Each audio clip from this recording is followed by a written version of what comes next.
তোমার এখানে mood question যেটা হলো, হ্যাঁ হ্যাঁ সেটা হলো স্যার। যে একটা স্যার এখানে সেবাই। সেবাইশিপটা ইনহেরিটেবল কিনা স্যার? হ্যাঁ, স্যার সেটা সেবাই বলতেছি। এখন প্রথমত এবং স্যার ওইটা প্রথার উপরে প্রাধান্য পাবে কিনা? প্রথা যেটা আছে লোকাল কাস্টম, এটার উপরে স্যার প্রাধান্য পাবে কিনা ওকে, ঠিক আছে, লেট মি সে। ইনহেরিটেড? প্রথমত হলো স্যার সে যে যে ইন্ডোমেন্টটা হয়েছে, হ্যাঁ, এই যে স্যাক্রিফাইসটা স্যার হয়েছে, প্রথম দেখতে হবে স্যার যে এই যে হিন্দু ডেইটির নামে যে ইন্ডোমেন্টটা হয়েছে, অর্থাৎ জি স্যার। প্রথম যে স্যাক্রিফাইসটা হয়েছে একটা কোনো হিন্দু দেবতার নামে জি এই স্যার। সম্পত্তিটা ইন্ডোর্ড করা হয়েছে, হ্যাঁ। হ্যাঁ, একটা দলিল জি মূলে, স্যার। মনে জি করো স্যার। দলিল মূলে করা হয়েছে। সেই হ্যাঁ। দলিলে সেবায়েত নিয়োগের যে বিধান রাখা হয়েছে সেই দলিলে, হ্যাঁ, সেটা দেখতে হবে যে সেই দলিলটা আসলে আছে কি না। যে এই এইটা স্যার নাই স্যার। সেটা বলি, যদি না থাকে মনে করো, হ্যাঁ। হ্যাঁ, যদি জি দলিল স্যার। না থাকে, তাহলে এই যে যিনি সেবায়েত নামে রেকর্ডেড হয়েছে, আসলে সম্পত্তিটা জি স্যার। রেকর্ড হবে in the name of the Hindu deity, হ্যাঁ, তার নামে জি স্যার। রেকর্ড হওয়ার জি স্যার। কথা ছিল। কিন্তু হয়তো সামহাও এখানে হিন্দু সেবায়েত সেই সম্পত্তিটা রেকর্ড করেছেন।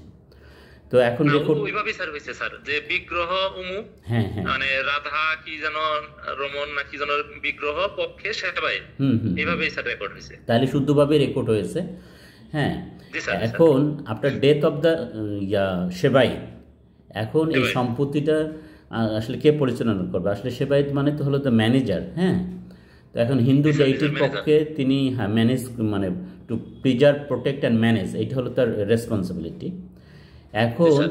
In absence of any did, হ্যাঁ, যে জি স্যার। সেবায়েত নিয়োগটা আসলে কিভাবে হবে, এইটা যদি না থাকে বা এখন না পাওয়া যায়, তাহলে এইটা হুম। কাস্টমসের উপর নির্ভর করতে হবে, হ্যাঁ, যে ওখানকার জি স্যার। কি কাস্টম ছিল। এখন এই জি যে স্যার। বিবাদীরা কিন্তু বলতেছে যে এই মন্দিরের যার সেবায়েত যে নিয়োগ হবে, তাকে হ্যাঁ। অবিবাহিত হতে হবে, বা আরও কি জি যে স্যার। যে বিষয়গুলো বললাম, যে তাকে জি স্যার। মন্দিরে পূজা দিতে হবে বা হ্যাঁ। এখানে থাকতে হবে। জি স্যার। এই যে বিষয়গুলো বলা হলো, এই কাস্টমসটা দেখতে হবে, হ্যাঁ, এইটা একটা। জি স্যার। আর জি স্যার। যিনি মামলাটা করেছেন, to have a declaration as a জি স্যার। সেবাই, জি আমরা স্যার। ডিক্লারেশন দেই সাধারণত সেকশন 42 অফ এসআর অ্যাক্টের অধীনে। জি স্যার। জি স্যার। সেইখানে দুইটা গ্রাউন্ডসে এই ডিক্লারেশনটা দেওয়া যায়, অ্যাজ টু লিগ্যাল ক্যারেক্টার, আর একটা হলো জি স্যার। অ্যাজ টু মানে প্রপার্টি রাইট। তাহলে প্রপার্টি রাইট। জি স্যার। এইখানে একটা হলো, এটা হলো একটা লিগ্যাল ক্যারেক্টার, হ্যাঁ, লিগ্যাল জি ক্যারেক্টার, স্যার। যে দ্য ক্যারেক্টার হ্যাজ বিন মানে created by operation of law, that is ওই by the deed by which জি sir. the property has been sacrificed or endowed in name of a Hindu deity. এখন যেহেতু ওই দলিলটা নাই, হ্যাঁ, আর দলিলে হুম। যিনি সেবায়েত নিয়োগ ছিলেন তিনিও মারা গেছেন, সেবায়েত জি নিয়োগের স্যার। প্রক্রিয়াটাও বলা নাই, হ্যাঁ, যে বা সেটা জি স্যার। পাওয়া যাচ্ছে না। কিন্তু প্রথা থেকে দেখা যাচ্ছে যে এই আছে যে অবিবাহিত হতে হবে, পূজা দিতে হবে, জি এখানে স্যার। থাকতে হবে। তো এই লিগ্যাল ক্যারেক্টারটা, এই যে অ্যাজ এ দত্তক পুত্র হিসেবে সে as a matter of right এটা ক্লেম করতে পারবে না, হ্যাঁ, কারণ রাইট স্যার। হ্যাঁ। As a matter of right সেটা ক্লেম করতে পারবে না। যদি এরকম থাকতো যে ওই দলিলটা যে দলিল মূলে ইন্ডোমেন্টটা ক্রিয়েটেড হয়েছিল, হ্যাঁ, জি স্যার। জি সেখানে স্যার। যদি সেবায়েত নিয়োগের পরম্পরাগুলো বলা থাকতো, যে এই প্রথমে অমুক সেবায়েত হবে, তার মৃত্যুতে তার ছেলেমেয়েরা হবে, বা ইত্যাদি ইত্যাদি, এই ধরনের যদি বিধান থাকতো, only then this plaintiff may claim to have a declaration in favour of him, হ্যাঁ। এখন যেহেতু নেই, সো এই প্লেন্টিভ এটা as a matter of right claim করতে পারবে না। পারবে না।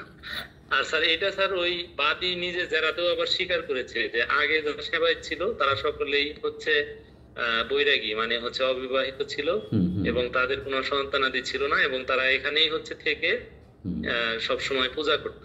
জি এবং তারা হচ্ছে নারিয়া এবং টিকিদারি, মানে নেরা ছিল এবং টিকিদারি ছিল, এবং জি, এই ক্রাইটেরিয়া গুলো তার নাই। এটা হুম, হচ্ছে মানে জেরাতে স্যার চলে আসছে। Right right. তাহলে মানে তাহলে এখানে কাস্টমসই, তাহলে কাস্টমসটাই প্রিভেল হচ্ছে করবে, তাহলে প্রিভেল প্রাধান্য করবে। পাবে।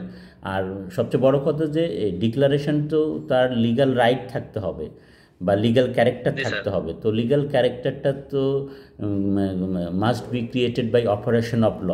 হ্যাঁ, তো সেই স্যার।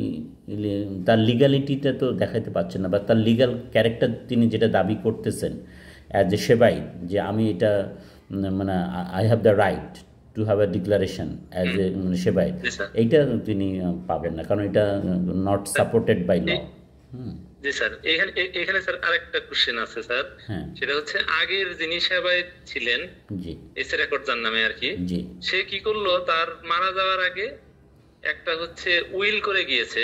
জি উইল করে সেটা কিন্তু স্যার হচ্ছে প্রবেট করে নাই। জি এখন উইলে স্যার আহ, লেখা আছে যে হচ্ছে মানে আমি আমার যে আহ, মানে অমুককে দিয়ে গেলাম, মানে ওই বাদীকে হচ্ছে হুম আমার সেবায়েতের মানে দায়িত্ব দিয়ে গেলাম, এটা স্যার লেখা আছে। কিন্তু এটা স্যার আবার মানে এক্সিবিট হয় নাই, দেখলাম দলিলটা স্যার ওইভাবে এক্সিবিট হয় নাই, এবং বাদী হচ্ছে স্বীকার করছে যে এই দলিলটা মানে আমরা প্রবেট করি নাই মানে কোর্টে। এখন স্যার এইটার স্যার তাহলে মানে আইনগত ফলাফলটা কি হবে? ওই যে একটা দলিলের সার্টিফাইড কপি দিল আচ্ছা, ঠিক আছে, লেট মি উইলের সে। স্যার। হ্যাঁ, ওই বিষয়টা, এই যে মানে সেবায়িতশিপটা, হ্যাঁ, কোনো স্যার। হিন্দু ডেইটির যিনি সেবায়িত নিয়োগ হন, হ্যাঁ, এই স্যার, এই মানে রাইট অফ সেবায়িত, এইটা কিন্তু মানে হেরিটেবল এবং ট্রান্সফারেবল না। হ্যাঁ, হেরিটেবল এবং হ্যাঁ, ট্রান্সফারেবল ট্রান্সফারেবল না, না। এটাই স্যার বিবাদী পক্ষ এটাই স্যার ক্লেম করেছে আর্গুমেন্টের সময়, এটা বলছে যে এটা তো ট্রান্সফারেবল না। না, সো ওইটা যদি উইল করেও থাকে তাহলে it would not be valid in the eye of law. হ্যাঁ, এইটা তিনি ইয়া করতে পারবে না, কারণ এটা শুধুমাত্র সেবায়িত মানে has been appointed by the deed with which the property has been endowed. ওই যে দলিল মূলে সম্পত্তিটা উৎসর্গ করা হয়েছিল, হ্যাঁ, সেইখানে যে টার্মস অ্যান্ড কন্ডিশন লেখা থাকবে সেই অনুযায়ী সেবায়িত নিয়োগ হবে।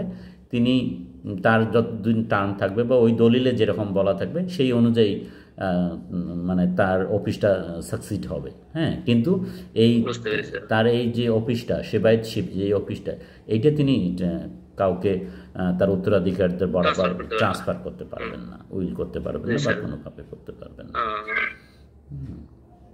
স্যার অনেক অনেক ধন্যবাদ, একদম মানে এক্সাক্ট পয়েন্টে আমি মানে যেটুকু জি মানে আমার মানে উত্তর প্রয়োজন ছিল এটাই স্যার পেয়েছি। আমি স্যার একটু পড়াশোনাও করলাম, ওই রক্ষিতের বইটা স্যার পড়লাম। হ্যাঁ হ্যাঁ মোল্লার বই তো স্যার হচ্ছে আবার ওদের রেফারেন্স, ইন্ডিয়ার রেফারেন্স থাকে বেশি। হ্যাঁ হ্যাঁ পরে ওইটাতেও মানে একটু ক্লিয়ার আমি তারপরে হইতে পারছিলাম না, এই কারণে স্যার আপনার হেল্প নেওয়া।